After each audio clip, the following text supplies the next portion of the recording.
Hey everyone, and welcome back to the English Chat Room, the podcast where we talk about language, learning, and all the small things that help you grow in confidence. I'm your host, Lily, and today I've got someone very special joining me. He's a teacher, a coach, and someone who's been helping people learn English in a fun, simple way for years. Welcome, Charlie. It's great to have you here. Hey Lily, thanks for having me. I've been listening to your show for a while, and I love how you make English learning feel so easy and personal. I'm really happy to be here and talk about something I care a lot about, helping people improve their English without stress or fear. That's exactly what we want to hear. A lot of our listeners are students who feel stuck. They've been learning English for years, but they still feel nervous when they speak. So, Charlie, let's start right from the beginning. When someone asks, "How can I actually improve my English easily?" What do you usually tell them? That's such a good question, and honestly, it's one I get every single day. People want a shortcut, but the truth is, improving your English isn't about working harder, it's about working smarter. You don't need to memorize thousands of grammar rules or study for hours every night. What you need is to build habits around the language. Let me explain what I mean. English isn't something you only study, it's something you live with. Think of it like music. If you listen to a song over and over, you start remembering the words naturally, right? The same happens with English. Surround yourself with the language daily. Listen to podcasts, watch short clips, talk to yourself, write small notes in English. It's these small, consistent actions that make the biggest difference. Most students fail not because they're bad at English, but because they think it's something they have to finish. But English is alive. It's a skill, not a subject. You don't complete it. You get better at using it. That's such a refreshing way to look at it. I love how you said English is something you live with. You know, many of our listeners tell me, "Lily, I understand when people speak English, but when I try to speak, I freeze." Why do you think that happens, Charlie? Oh, yes. That's one of the biggest struggles. And honestly, it's not about knowledge, it's about fear. Most people already know enough English to speak, but they stop themselves because they're afraid of being judged or making mistakes. Here's something I always tell my students. Fluency grows when you stop caring about perfection. When you were a kid learning your first language, you made tons of mistakes, wrong words, wrong grammar, but you still spoke, right? You didn't stop yourself to think, "Oh, is my sentence correct?" You just talked. That's how learning happens. The problem is, adults forget how to be okay with mistakes. They become perfectionists. So, the moment they speak English, their brain starts checking every word before saying it, and that's when the fear kicks in. If you want to overcome that, you need to practice speaking freely, not speaking perfectly. Talk out loud to yourself. Record your voice. Find a conversation partner. Don't correct every little mistake. Focus on getting your message across. Over time, your accuracy will improve naturally. That makes total sense. You know, when I first started hosting English podcasts, I used to be scared too. I worried about pronunciation or using the wrong phrase. But the more I spoke, the easier it became. I think listeners need to hear that it's okay to sound imperfect. Exactly, Lily. The goal is communication, not perfection. You can speak with an accent and still be completely fluent. People respect confidence more than correctness. I like that. So let's talk about something practical. If someone listening right now wants to start improving today, like right after this episode, what's the first step they should take? Great question. I'd say the first step is to make English part of your daily routine, but in a way that feels fun, not forced. Start small. Maybe you listen to an English podcast while cooking, or you watch 5 minutes of a YouTube video without subtitles. Try describing your day in English, even if it's just in your head. Say things like, "I'm making coffee," or "I'm going to work now." These simple habits train your brain to think in English naturally. Also, I recommend keeping a mini English diary. Every night, write 2 or 3 lines about your day. Don't worry about grammar, just write what you feel. Over time, your vocabulary and sentence structure will grow on their own. And finally, listen actively. Don't just hear English, notice it. Pay attention to how native speakers use expressions like, "you know," "kind of," "actually," or "I guess." Those are the details that make your speech sound natural. That's such a good point. I think people underestimate how much listening shapes your speaking. You kind of absorb the rhythm and the melody of the language. Exactly. English has its own rhythm. It's not just about the words.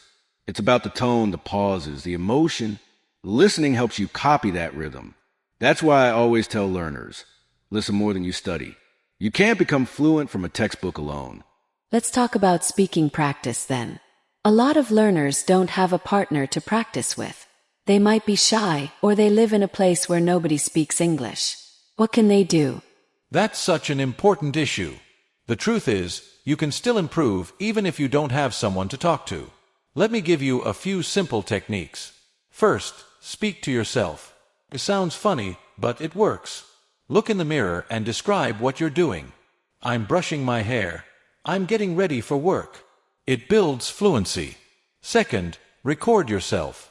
Pick a topic, maybe my favorite movie or my weekend plans, and talk for 2 minutes. Then, listen to your recording and notice what you can improve. You'll be surprised how quickly you get better when you hear yourself. Third, use shadowing. That's when you listen to a native speaker and repeat exactly what they say, like an echo. It improves pronunciation, rhythm, and confidence. And finally, use online communities. There are so many English-speaking clubs, apps, and groups where people just chat casually. You don't need a teacher all the time. Sometimes, talking with a fellow learner is enough. That's so helpful.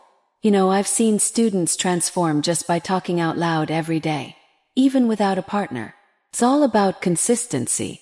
You're right, Lily. Consistency beats intensity. Doing something small every day is better than doing something big once a week. Let's go a bit deeper. What about grammar? Some learners spend hours memorizing grammar rules but still can't speak confidently. How do you balance learning grammar and actually using English? The grammar question. I love this one. Here's what I believe. Grammar is important, but it should never come first. You learn grammar through using English, not before using it. When you're speaking or writing, don't stop yourself to think, is this past perfect or past continuous? That kills fluency. Instead, notice patterns naturally. When you read or listen, pay attention to how people use tenses. For example, if you keep hearing, I've been working all day, your brain starts to recognize that pattern automatically. The problem is, schools often teach grammar like math, with formulas. But language isn't math. It's about meaning and feeling. Once you understand why we use a certain form, you'll remember it without memorizing. That's true. I remember learning grammar in school and feeling lost because it was all about rules. But when I started using English in real life, it became more natural. Exactly. Real-life context teaches you better than any rulebook. The best learners are curious. They notice things and ask, why did that person say it that way? That's how they improve. Let's switch gears a little. You've taught thousands of students around the world. What's one common mistake you've noticed English learners make? Great question. I'd say the biggest mistake is focusing only on understanding English instead of using it. Many learners watch videos, listen to lessons, read grammar notes, but they never speak. It's like learning how to swim by reading about it. You can understand the theory perfectly, but you'll never actually swim unless you get in the water. So, my advice is, don't just consume English, produce it. Talk, write, record, describe. That's where real progress happens. That's such a strong point. Learning English is active, not passive. Exactly. Language grows with use. Every time you use English, even a little, your brain builds stronger connections. That's what fluency really is. You've mentioned confidence a few times. Let's talk about that. How can someone build confidence when they feel shy or embarrassed to speak? That's one of my favorite topics, because I've seen confidence change people's lives. The first thing to understand is this: confidence is not something you're born with, it's something you build. Confidence comes from repetition. The more you speak, the more natural it feels. At first, you'll feel uncomfortable. That's okay. Think of it like going to the gym. The first few days hurt, but then you get stronger. I always tell students to celebrate small wins. If you said one full sentence today, that's progress.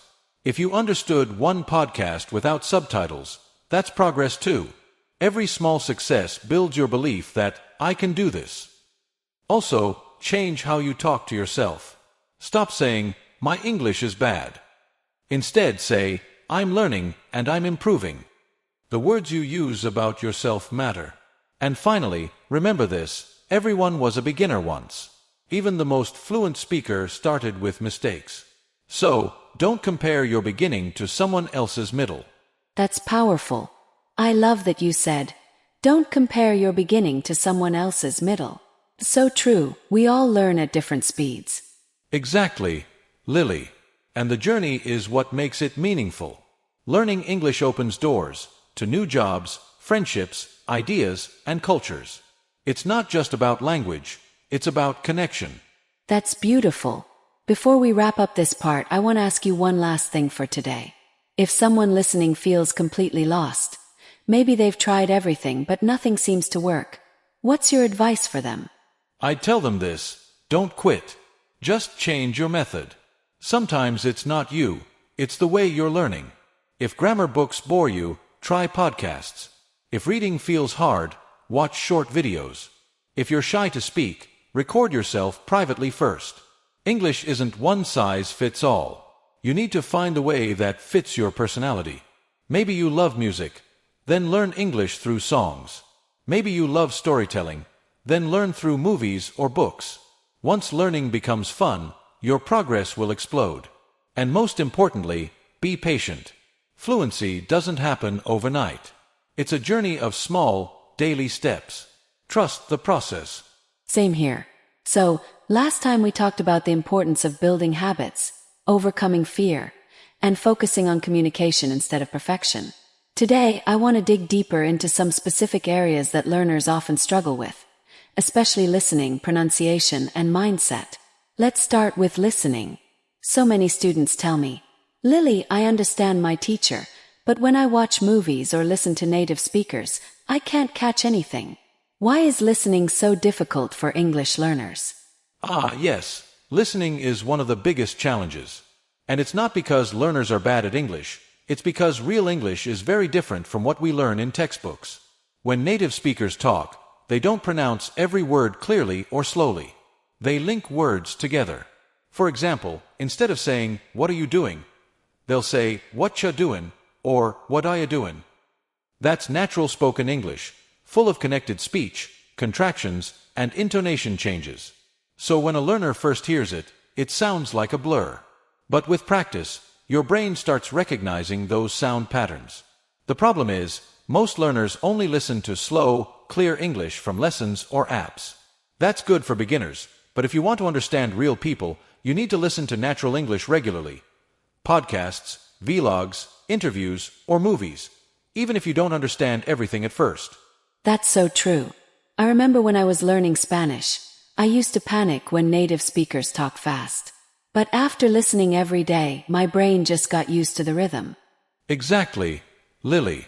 It's like music. At first, you don't know the lyrics, but after hearing the song a few times, you start catching words automatically. Listening works the same way. And here's a small trick I recommend. Listen twice. The first time, just relax and listen for the general meaning. Don't pause or worry about details.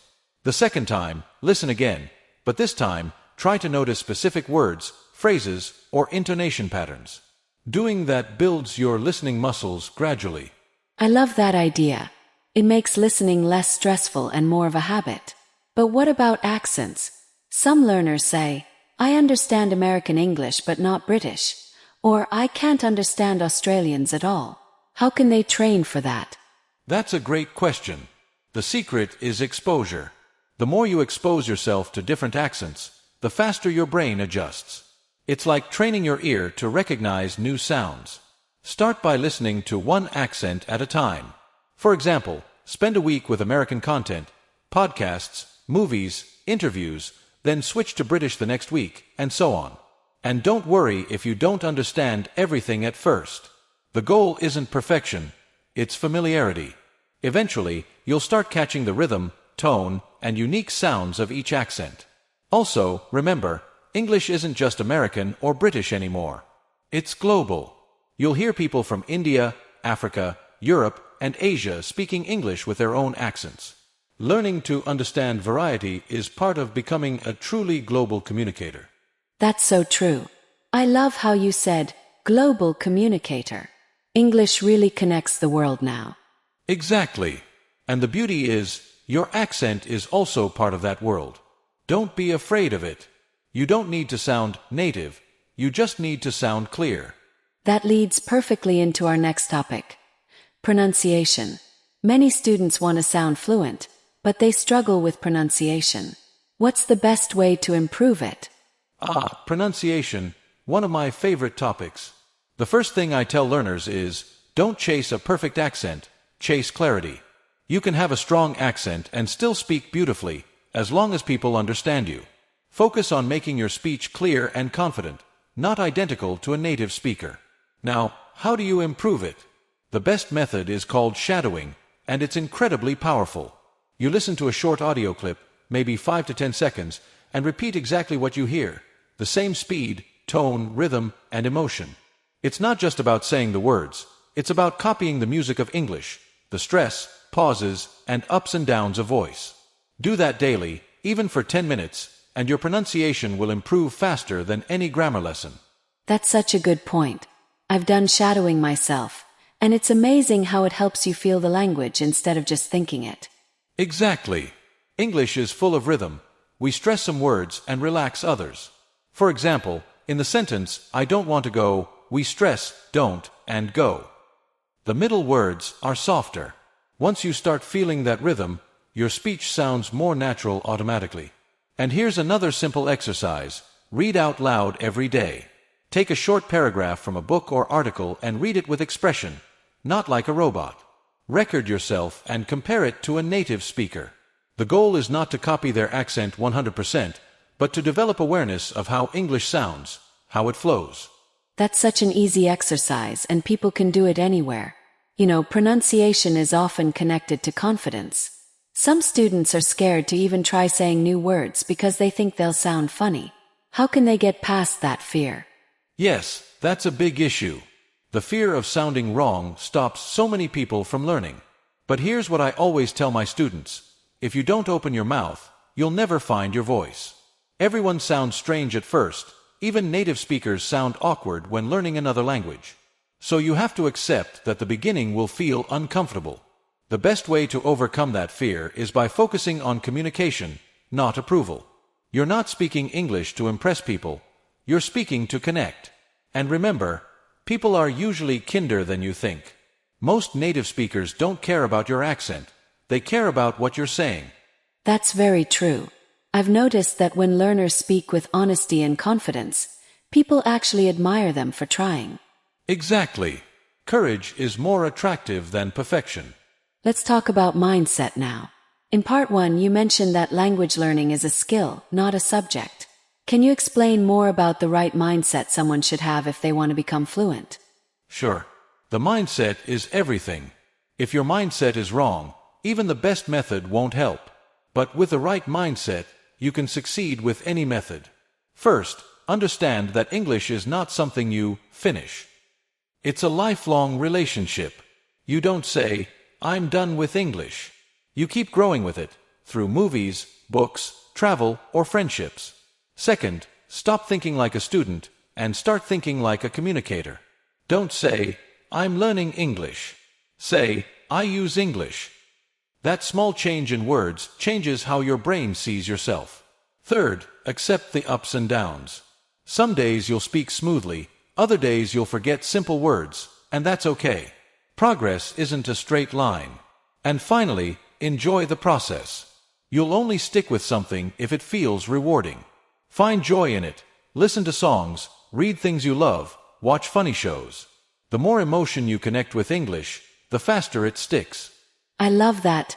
Turning learning into something emotional and personal. Because when you enjoy it, you stop counting mistakes. Exactly. Enjoyment kills fear. When you're having fun, you forget to be shy. Let's get a bit more practical again.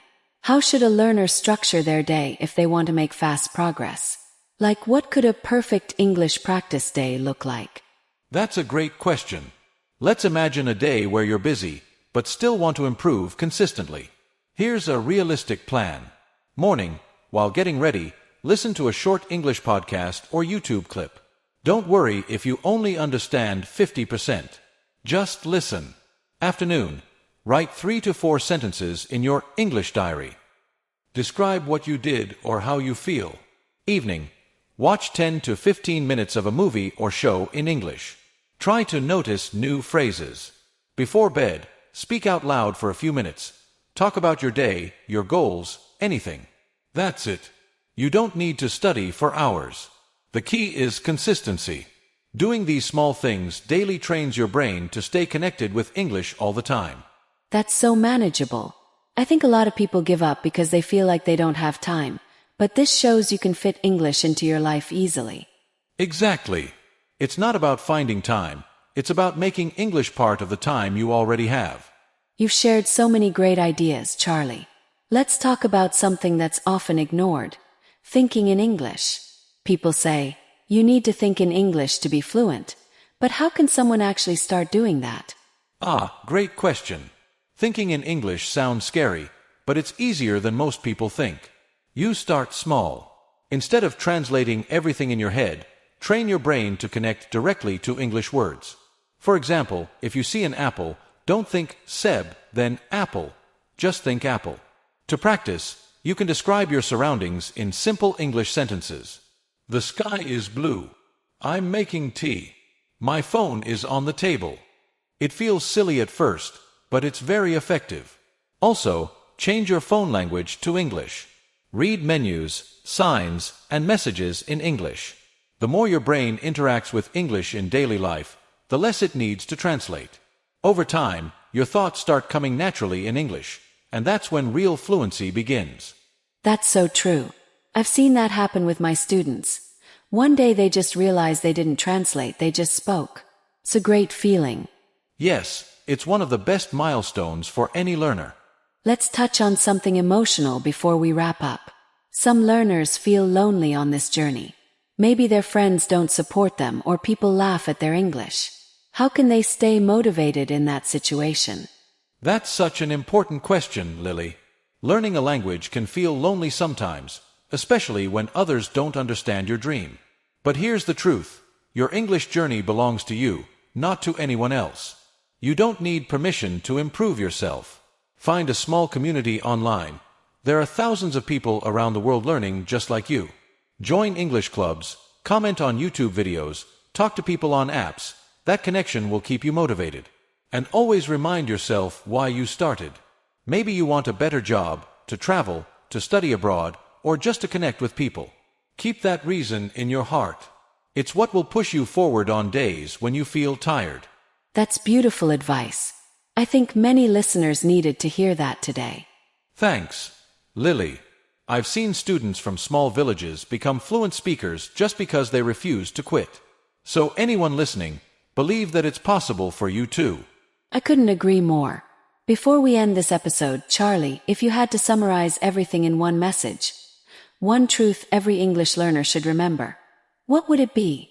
I'd say this: fluency isn't about being perfect, it's about being brave. If you speak, even with mistakes, you're already ahead of those who stay silent. Every time you use English, you grow.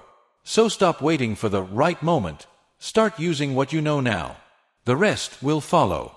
That's such a perfect note to end on.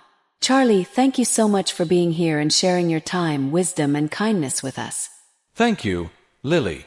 It's been a joy talking with you again. I hope our listeners remember, the journey to fluent English starts with one brave step. Beautiful. And to everyone listening, thank you for joining us. Keep practicing, stay curious, and remember, every word you speak brings you closer to confidence. We'll see you next time on the English chat room. Until then, keep learning, keep smiling, and don't be afraid to speak.